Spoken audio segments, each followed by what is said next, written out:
Antes de ir a la tercera zona militar, yo estuve en Honduras 3 meses intentando trabajar y trabajé de ayudante de carpintero. Entonces allá en Honduras con unos ingenieros salvadoreños de la Monteco. O sea que usted es hondureño. No. ¿Cómo es que va a parar allá? Es que como mi mamá, una señora que me llevó, que era la mamá de otro niño en el internado, tenía un hotel ahí en Lago Ilopango, el Hotel Colonial que le dio la niña Crista, que era la mamá del Conejo Liébano, que era futbolista en ese tiempo. Y entonces allí llegaron unos ingenieros de la Monteco, de los Melados, y ellos tenían un trabajo en San Pedro Sula de hacer una represa. ¿Era cipote? Yo era cipote de 14 años aproximado. ¿Y de 14 se fue para eso? Sí, de mojado. Entonces viene y bueno, entonces nos fuimos con el hermano mío, que no era mi hermano, pero por él me llevó la mamá de él, y como la señora tenía un hotel y quebró porque la verdad que no supo administrar bien el negocio, ahí quebró, mucho lujo se daba, ¿va? Entre nosotros dos ya no pudimos estudiar. Yo estudiaba primer año de bachillerato en ese tiempo en el Liceo de San Salvador, Liceo Centroamericano. ¿Y no tenía padres? ¿Quién lo puso a estudiar? La señora, mamá del otro niño que me llevó, me puso a estudiar. Entonces, y el hijo de ella, que era como hermano mío, se llamaba Hugo Alemán Portillo, y él quedó aplazado en el 9º grado y yo pasé a primer año de bachillerato. Yo, que no era el hijo de la señora, ya le iba ganando al propio hijo, ¿verdad? Entonces, desde allá comenzaba la inteligencia. Ya iba viendo, eso no le he contado nada del internado, toda la inteligencia que yo desarrollaba ahí, ¿verdad? Es muy largo para contar tanta cosa, ¿va? No porque es bonito, porque yo aparecí, le voy a retroceder el tiempo, yo aparecí pintando y dibujando bien bonito, y hacía unos paisajes grandes, con grandes telones. Nosotros vivíamos ahí en el cantón Santa Rosa Cacalco, donde estaba ahí la geotérmica, donde están los axoles de Aguachapán. Y en ese tiempo solo había un tubo que echaba un vapor para arriba, es lo único que había, que decían que los gringos lo habían dejado allí, que ya no siguieron con el trabajo, ¿va? Y así quedó por años, ¿va? Hasta que hicieron una geotérmica. Y entonces yo estaba internado allí, y como a los 2 meses murió mi papá en el asilo, y ya quedé yo solo, ya no conocía ningún familiar porque estaba pequeñito yo. Entonces yo aparecí dibujando bien bonito y hacía unos paisajes grandes como las personas mayores que hacen grandes dibujos. Y bichitos, atardeceres con paisajes de todo bien bonito, las nubes y todo, el sol, va. Y los dibujos, los árboles de colores bien bonitos y los lagos y todo, con barquitos y aves volando. Un gran dibujante, que hubo un concurso en Aguachapán y todas las escuelas participaron, y todo, cuando yo vi mi dibujo, cuando iban a dar el premio, yo le volaba ojo al premio más grande que me tocaba a mí supuestamente. Y todos, sí, y todos decían, ¿quién te va a ganar a vos? Me decían nosotros niños, va. Hombre. Y entonces yo decía, bueno, ahí vamos a esperar. Y cuando pasó que ni me mencionaron. ¿Y por qué? Porque dijeron que algún profesor había hecho el dibujo y me habían puesto que yo lo había hecho, y tenía como unos 6 años yo. ¿Sí? Y a todos les había ganado yo, pero como no creyeron, no me dieron nada. Y así estudiaba, ahí solo llegué hasta 3er grado, porque solo había 3er grado y había un oficio. Yo iba a la carpintería a hacer carritos, tanquecitos para mí, y no me hacían nada los curas, porque eran curas, ¿va? Que hiciera lo que yo quisiera, hacía cohetes para ir al espacio, ya los hacía yo porque ya veía las noticias que los gringos querían mandar a la luna al ser humano, ¿va? Entonces yo ya hacía como podía pintar y todo, de cartulinas así, metía cohetes de los que tiran para la fiesta y los levantaba. ¿Sí? Pero en ese tiempo que usted cómo iba a saber de los cohetes. Veíamos televisión. Porque usted tuvo la oportunidad de ver televisión. Sí, ahí veíamos, había televisor para que viéramos las chiquiadas Una de las cosas que me inspiró que veíamos combate para cuando fui al cuartel, yo veía las películas de combate. Ahí aprendía yo cómo se actuaba como soldado, por eso yo era listo en el cuartel. Pero ya nos adelantamos, que en el internado cuando ya llegué a tercer grado me mandaban a estudiar a otra escuela. Y en otra escuela lo que más me impresionó que el profesor dijo que el país, El Salvador, era el país más industrializado de Centroamérica y que El Salvador iba creciendo a pasos agigantados, industrializándose y tenía ya las calles todas, la mayor parte de calles las tenía pavimentadas y los otros países estaban atrasados a la par de El Salvador e hicieron el mercado común centroamericano, donde Guatemala y El Salvador eran los que más producían y después otros países se quejaban que ellos salían perdiendo, así como nos quejamos hoy de los tratados internacionales de comercio que salimos perdiendo, ¿verdad? Así era antes. El Salvador progresaba, así decía, a pasos agigantados, industrializando, haciendo ferias internacionales cada 2 años y era bien, y había una gran disciplina. Era raro que mataran a alguien. Allá en Santana, donde más se oía un poquito, pero era raro. Entonces, El Salvador era calmado, era mejor que hoy. Había trabajo, con solo poder leer, ya le decían, venite mañana a trabajar, porque había trabajo para toda la gente. Y los militares radiaban, no tenga tantos hijos, porque el país no crece, es pequeño, y hoy ya no radian eso, ¿verdad? Dos problemas grandes, la corrupción de los gobernantes que han habido de Arena y el Frente, y que hay mucha gente, por eso, y todo el mundo está en las mismas condiciones, los países tan superpoblados, y eso nos tiene en pobreza y jodidos a todos en este mundo. Y yo, si fuera presidente, por ejemplo, dijera a todos que solo 2 hijos pueden tener, y al que tenga dinero, y el que no tenga hijos, y pensionarlos después porque nadie los va a mantener. Sí.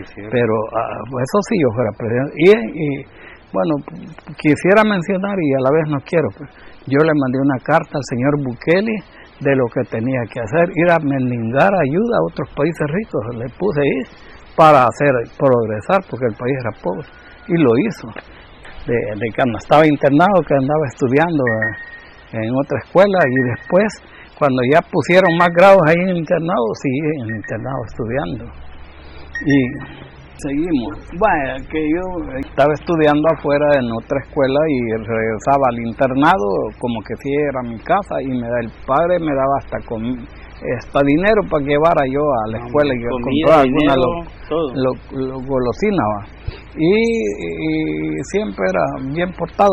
Todos los años cuando ya seguí en el internado siempre acaba el primer lugar en buenas notas la mayor parte de años, y siempre era raro que sacara el segundo lugar, y también el primer lugar en buena conducta. Yo era bien portado, y allí hacía muchos inventos, hacía barquitos con motorcitos, y hacía carritos o los carritos de plástico o de hierro que solo empujaban, yo los hacía caminar ellos solos, y no había motorcitos para esos carritos.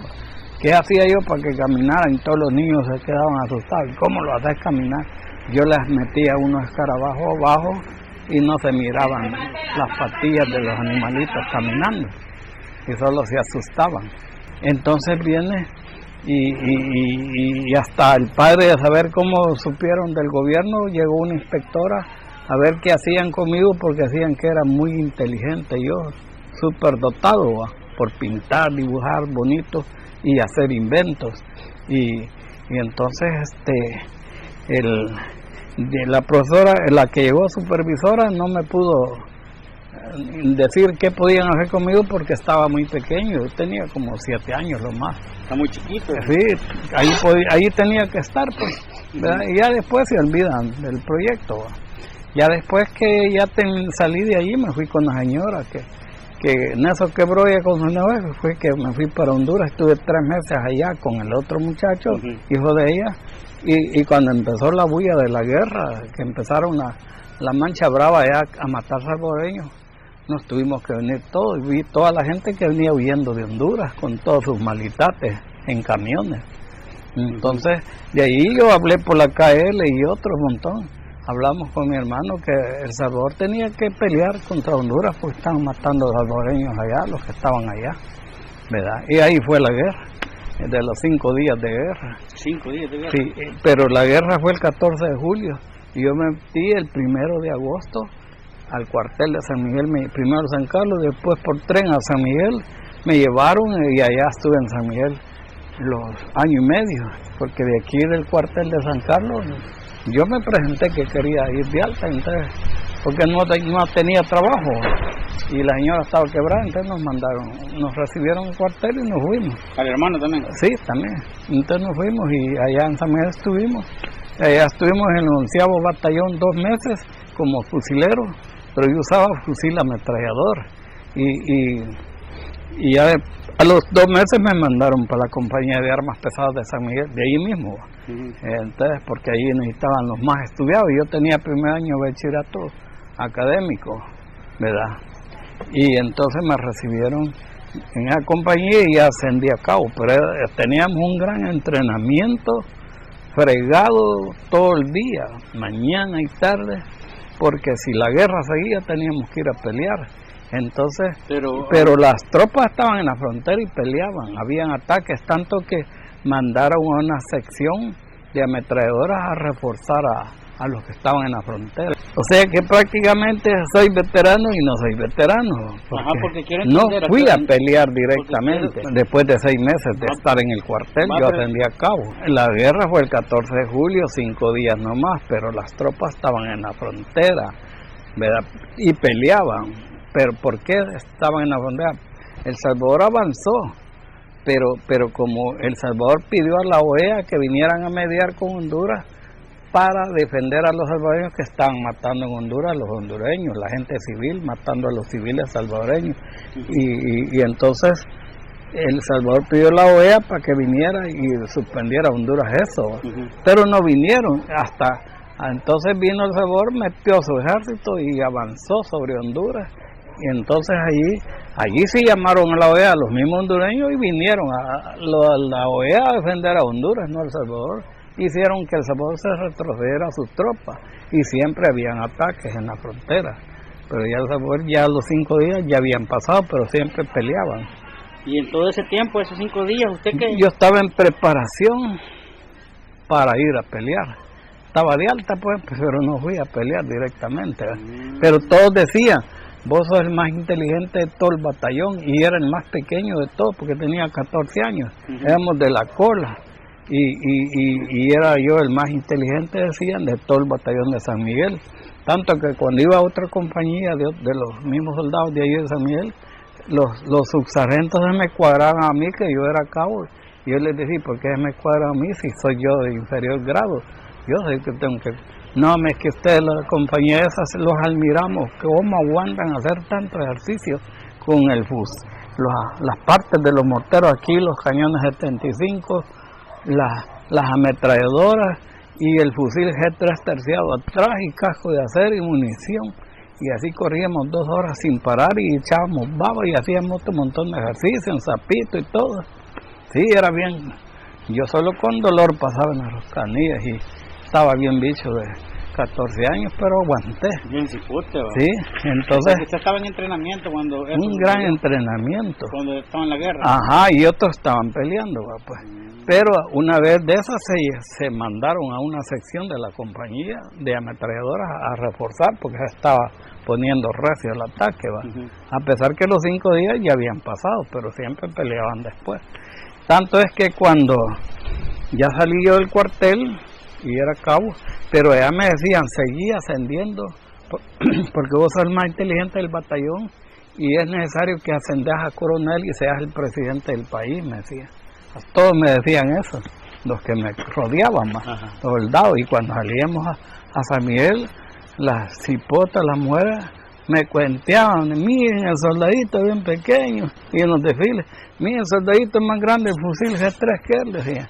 Entonces yo era admirado, pero era listo. Tanto que un día que andábamos en San Miguel cerca de los salones, viendo a todas las mujeres, les dijo una muchacha de salón, le dijo a un soldado,